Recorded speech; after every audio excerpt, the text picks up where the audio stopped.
Assalamualaikum warahmatullahi wabarakatuh. Dalam salam sejahtera untuk kita semua. Yang saya hormati Bapak Ibu dan pengurus KPNRI dan seluruh Bapak Ibu pimpinan perusahaan yang siang hari ini hadir di acara FGD hari ini. Perkenalkan, nama saya Sudarmono Joko Nugroho, Bapak Ibu dari PT Istana Karang Laut. Itu EPC Company, bukan restoran seafood. Jadi dalam kesempatan ini ingin menceritakan pengalaman kami selama ini dari tahun 97 sampai sekarang. Kami lebih melanglang buana daripada mengerjakan proyek di Indonesia. Jadi Bapak Ibu sekalian, IKL mulai melakukan ekspor jasa EPC atau jasa package skid mounted pada waktu itu dimulai dari tahun 1997 mengikuti jejak total berinvestasi. Jadi karena kami besar dengan total Indonesia, akhirnya kami diberikan kesempatan untuk mengikuti di total Thailand, total Kamboja, total Myanmar, total Bangladesh, dan total South Pars di Iran. Nah, bermula dari itu, kami mulai memberanikan diri untuk mengirim paket-paket skid mounted, Bapak Ibu. Jadi kami hanya mengirim mungkin dehydration package atau vapor recovery unit, atau bahkan mungkin hanya skid mounted metering system. Dengan berjalannya waktu, IKL mulai rutin ikut pameran di Singapura dan juga di Uzbekistan. Bermula dari pameran-pameran itu, akhirnya kami banyak kenal dengan klien-klien yang di luar pasar tradisional kami. Tadinya hanya menjadi total Indonesia, akhirnya menjadi terbuka dengan adanya klien private sector maupun government mereka. Jadi kalau Bapak Ibu lihat di layar saat ini adalah pengalaman kami di Singapura membangun ORF, Onshore Reefing Facility. Jadi Bapak Ibu sekalian, Singapura membeli gas dari Indonesia maupun dari Malaysia, ORF-nya dan metering sistemnya kami yang bangun. Istana Karang Laut yang bangun. Kami tender secara internasional, berpartner lokal dengan perusahaan di sana untuk construction sipilnya. Jadi inilah yang Bapak Ibu lihat, inilah pengalaman kami. Mungkin slide-nya bisa jalan pelan-pelan. Ini kebanggaan kami pada waktu itu menjadi salah satu major player untuk metering system, baik di gas maupun di oil di perminyakannya. Dan sebagai informasi Bapak Ibu sekalian, tanggal 20 Mei kemarin kami mendapat penghargaan dari pemerintah Indonesia melalui Departemen Perdagangan CQ Direktorat Meteorologi. IKL adalah satu-satunya perusahaan di Indonesia yang melakukan ekspor jasa untuk kemeteorologian, dalam hal ini metering system. Ini adalah langkah awal kami waktu itu mulai menjelajah keliling dunia lah istilahnya dengan pameran-pameran yang kami ikuti. Jadi mungkin layarnya bisa berjalan. Ini adalah pengalaman kami di Singapura. Di Asia Tenggara kami Singapura, Thailand, Myanmar, Kamboja, dan Vietnam. Kemudian di Asia Selatan kami punya pengalaman di Bangladesh, di India, dan pada saat ini kami sedang ikut tender di Pakistan untuk vegan refinery. Jadi refinery berbahan baku kelapa sawit. Kemudian juga kami punya pengalaman di Asia, Middle East, di Irak dan di Iran. Jadi pada saat di Irak kami mendapat order dari SOMO. Jadi Soil itu South Oil Minister di Irak. Kami pada saat itu mengikuti tender melalui PBB pada saat program Oil for Food. Jadi kami masuk ke sana dengan international tender. Kami ini Bapak Ibu lihat, kami hanya mensuplai paket-paket semacam ini pada awalnya. Kami fabrikasi di Batam, kami konsolidasi dengan barge, kemudian kami kirim ke lokasinya. Pada saat mengirim di Iran, yang di Irak ini Bapak Ibu sekalian, ini termasuk sangat pelik karena pada saat kapal kami mendekati teritori Kuwait, itu kapal perang Amerika nempel dulu ke barge kita, alat-alatnya dicek dulu semuanya, apakah ini alat-alat perang atau bukan kan gitu kan. Dan akhirnya kami bisa lolos dan ini terpasang tidak sampai lebih dari 2 tahun karena habis itu kan Irak di perang ya, perang dengan Amerika, ini hancur semua. Ini adalah program dari PBB waktu itu. Kami juga masuk Iran pada saat Iran belum masuk embargo.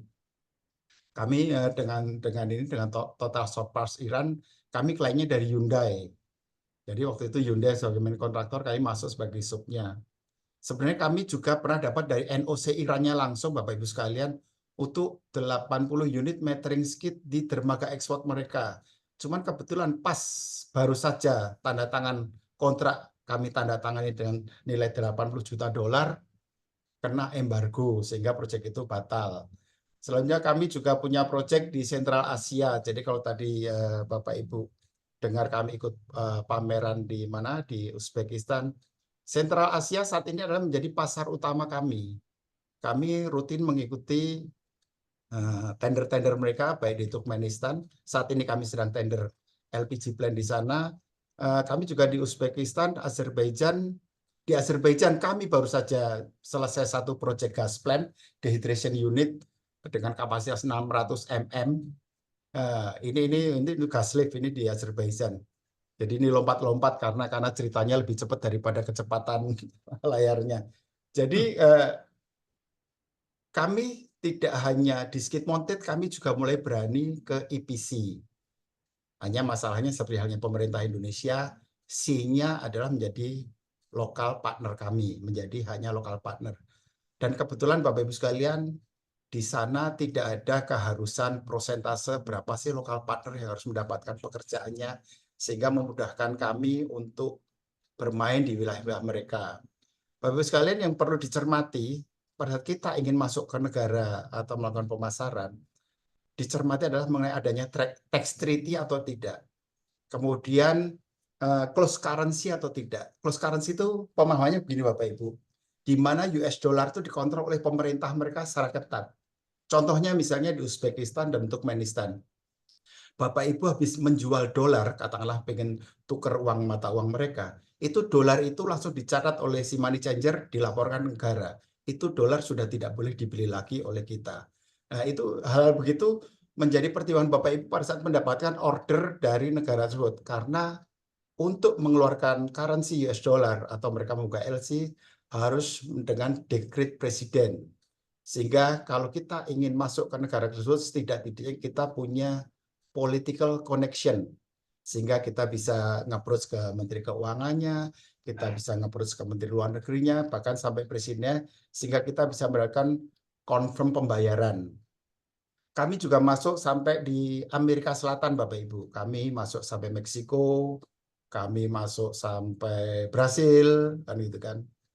Nah, ini spesialisasi kami adalah itu, Bapak. Kami lebih cenderung ke pengolahan gas. Meskipun kami sudah sukses membuat 3 mini refinery di Bangladesh berbahan baku kondensat. Saat ini kami sedang tender di Pakistan, tadi saya sampaikan, berbahan baku kelapa sawit. Inilah keberanian kami untuk mendevelop jasa ekspor di bidang EPC maupun ONM. Kami baru saja selesai melakukan ONM, jadi jual jasa saja, 4 orang untuk mengoperasikan salah satu lapangan gas di Azerbaijan. Bapak Ibu sekalian, di Azerbaijan itu lapangan gas hanya beroperasi di musim dingin. Karena mereka memerlukan energi, mereka berlimpah gas, mereka berlimpah energi. Sehingga gas mereka pada musim panas semacam ini, plan-nya di abandon, di stop. Nah, pada saat nanti mendekati musim dingin, mereka perlu orang lagi untuk mulai manasin, untuk mulai ngecek performa dari lapangan gasnya, dan itulah kami masuk. Kami dipercaya di beberapa negara itu untuk melakukan ONM. Termasuk di Bangladesh, kami baru saja mendapat undangan untuk melakukan ONM di turnaround salah satu mini refinery mereka yang kami pernah lakukan.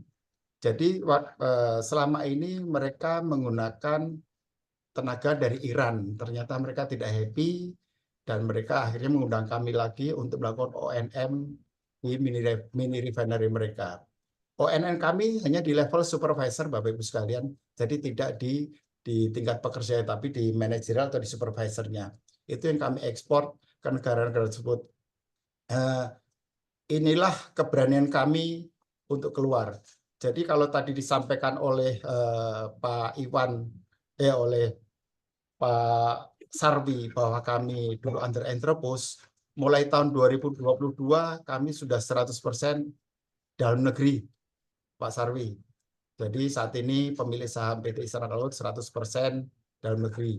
Jadi kalau Bapak Ibu bingung Entrepose itu apa? Entrepose adalah anak perusahaan Vinci.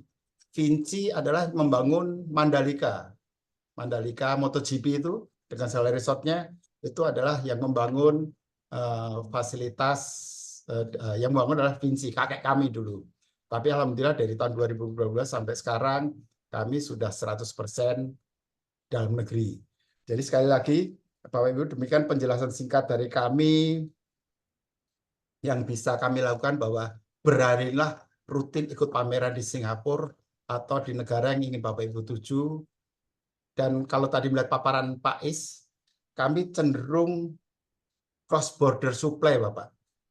Jadi kami masuk ke negara mereka gitu. Jadi cross border supply, dan itu bisa kami direct, kita direct, atau melakukan local partner.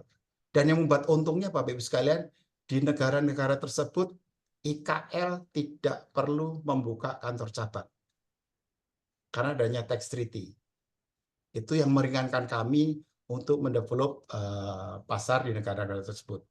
Demikian paparan singkat, tidak lebih dari 30 menit, saya hitung hanya 17 menit Bapak Ibu sekalian. Terbuka nanti untuk diskusi lebih lanjut bagaimana Bapak Ibu untuk melangkah memperluas pasar luar negeri, tidak hanya di Asia Tenggara, di Asia Selatan, di Asia Tengah, di Middle East, maupun dimanapun yang Bapak Ibu inginkan. Yang penting kita mulai buka telinga, buka kuping, rajin buka-buka website, di negara tersebut ada tender apa sih. Yang kendala saat ini yang saya belum pernah bisa masuk adalah Malaysia dan Brunei.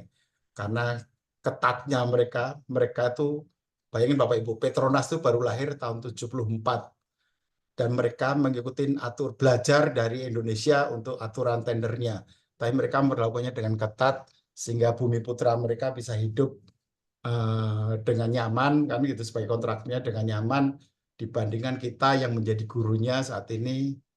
Bahkan sebagai national company, mereka sudah ada di hampir 50 negara di dunia dibandingkan Pertamina. Jadi demikian Bapak Ibu sekilas lintas dari paparan dari kami. Kalau ingin materinya nanti kami kirimkan, emailnya bisa dikirimkan ke saya. Terima kasih. Wassalamualaikum warahmatullahi wabarakatuh. Waalaikumsalam. Waalaikumsalam warahmatullahi wabarakatuh. Terima kasih Pak Darmono. Saya pikir ini satu pemaparan yang cukup inspiratif juga. Tadi ada terminologi, kalau saya boleh nanya sedikit dulu, tadi ada tax treaty sama currency apa Pak Darmono? Close currency. Apa? Close currency. Close Oke. currency. Oke. Jadi dolarnya tidak terbuka seperti hanya pemerintah Indonesia, Bapak. Ya, close Gitu. currency. Oke. Close currency. Jadi itu kalau Bapak masuk ke negara itu, kata Bapak jual dolar $100 kan, pengen beli mata uang mereka kan. Ya. Kan mungkin masih ada sisanya kan. Ya. Pengen Bapak tukarkan menjadi US dollar itu tidak boleh Bapak. Karena Ya. dolar yang Bapak tukarkan tadi langsung dicatat nomornya dan disetorkan ke negara. Ya. Itu. Kalau tax treaty itu berhubungan dengan pajak supaya Bapak tidak ditagih 2 kali pajaknya Bapak. Ya. Baik di negara tersebut maupun dari negara Indonesia. Demikian Pak Sarawi. Terima kasih.